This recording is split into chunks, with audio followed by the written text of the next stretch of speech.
After today's testing and playing with the excavator in the sand, a lot of sand got into the casing of the excavator and the arm of the excavator stopped working. So I tried to check whether it was an electricity problem. I took out my multimeter, checked if I see that there is 2 wires going to the electrical motor. I checked if the electricity comes from here. It was showing 3 volts. Then I checked if the electricity was coming here. There was 3 volts.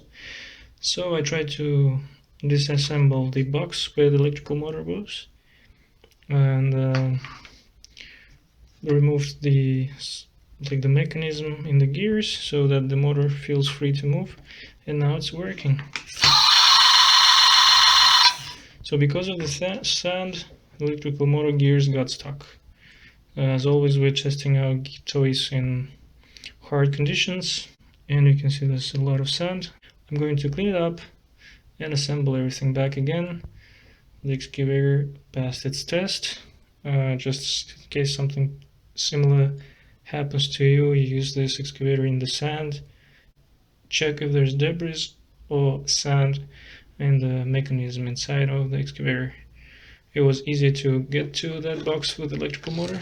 You just unscrew screws that hold this case on the base of the excavator. Remove this, then you remove screws that keep the box where the electrical motor is and the arm that keeps it to the base also. You remove it.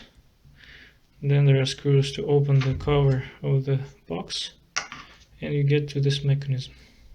One more thing, when I was cleaning the box and put it all together, I still heard some sound, and it looked like there still was something in the gears, and my surprise was that inside of this teeth of the gears there was very small particles of sand.